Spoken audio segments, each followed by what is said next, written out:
Hello, my name is Rafiq Saeed, and today the topic that I'm going to talk about is the rise and fall of scientific thinking in the Muslim world. I'm going to talk about how there was a rise in Muslim world due to the scientific productivity by our scientists, and then what were the factors that lead to the decline of the scientific era in the Muslim world.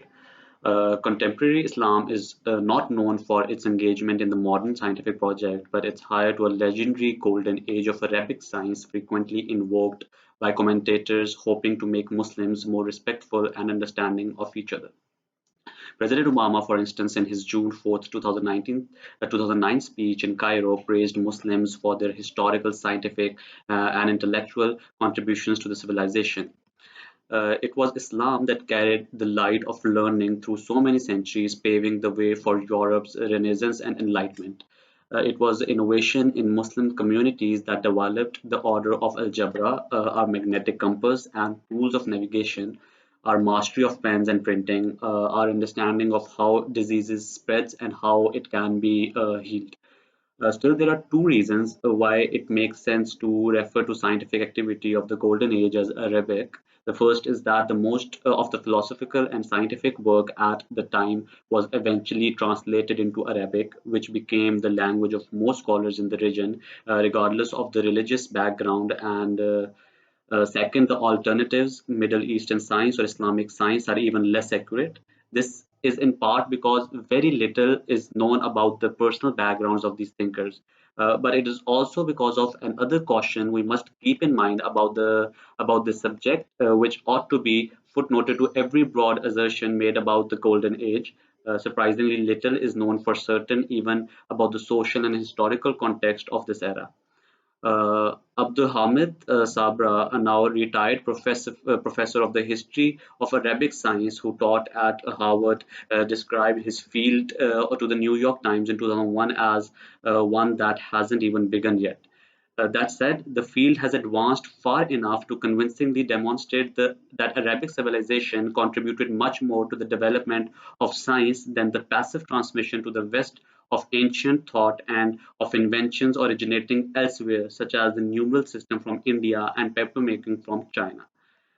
For one thing, the scholarly revival in Abbasi Baghdad 751 till 1258 that resulted in the translation of almost all the scientific works of the classical Greeks into Arabic is nothing to scoff at, but beyond their translations of the ancient Arabic thinkers made original contributions both through writing and methodical experimentation in such fields as philosophy, astronomy, medicine, chemistry, geography, physics, optics, and mathematics. Uh, the oft repeated claim about the golden age is that Muslims invented algebra. This claim is largely true, initially inspired by Greek and Indian works.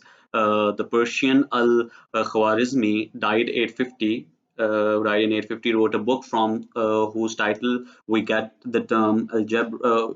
The book starts out with a mathematical introduction and proceeds to explain how to solve then commonplace issues involving trade, inheritance, marriage, and slave emancipations.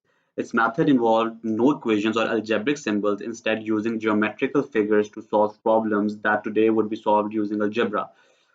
Uh, Despite its grounding in practical affairs, this book is the primary source that contributed to the development of the algebraic system that we know today. Uh, the Golden Age also saw advances in medicine. One of the most famous thinkers in the history of Arabic science and considered among the greatest of all medieval physicians was Al-Razi. Born in present-day Tehran, died in 925, was trained in Baghdad and became the director of two hospitals. He identified smallpox and measles, writing a treatise on them that became influential beyond the Middle East and into 19th century Europe. Breakthroughs in medicine continued with the physician and a philosopher Ibn Sina that died in 1037, whom some consider the most important physician since Hippocrates.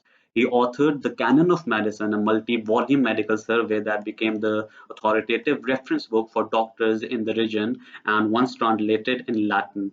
The canon is a compilation of medical knowledge and manual for drug testing, but it also includes Ibn Sina's own discoveries, including the infectiousness of tuberculosis.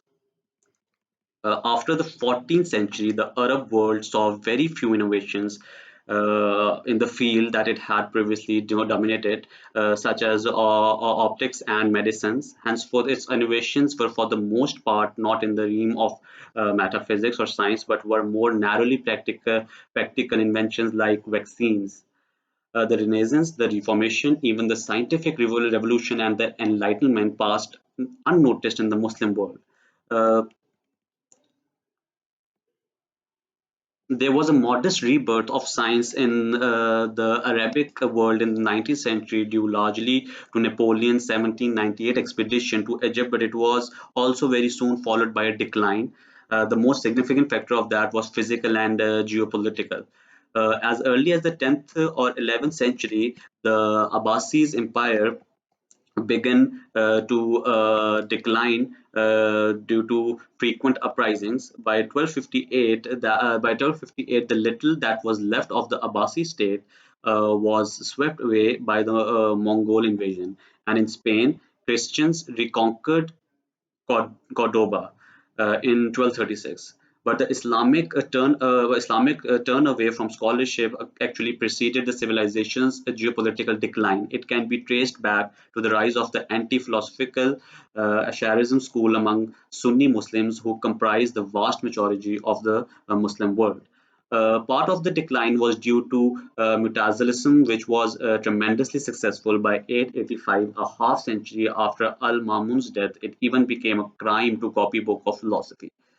But the greatest and the most influential voice of the Ash'arites was Al-Ghazali, which was worried that when people became favorably influenced by philosophical arguments, they will also come to trust the philosophers on matters of religion, thus making Muslims less biased.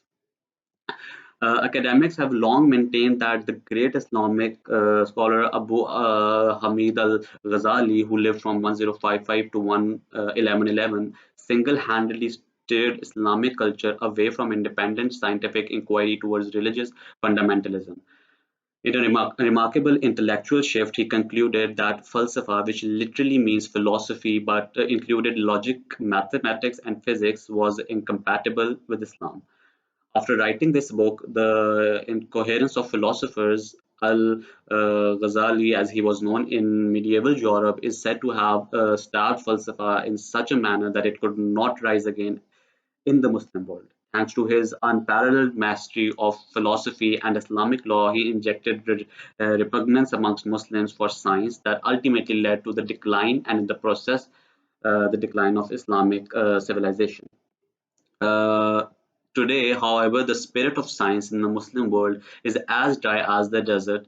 Pakistan physicist Pervez Hoodboy laid out the grim statistics in 2007 Physics Today article. Muslim countries have 9 scientists, engineers, and technicians per thousand people, compared with a world average of 41.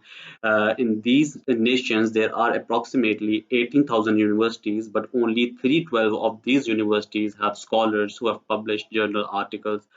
Of the 50 most published of these universities, 26 are in Turkey, 9 are in Iran, 3 each are in Malaysia and Egypt. Pakistan has 2, and Uganda, UAE, Saudi Arabia, Lebanon, Kuwait, Jordan, and Azerbaijan each have 1. There are roughly 1.6 billion Muslims in the world, but only 2 scientists today from Muslim countries have won Nobel Prizes in science. One is in for physics, which was in 1979, and the other is for chemistry, which was in 1999.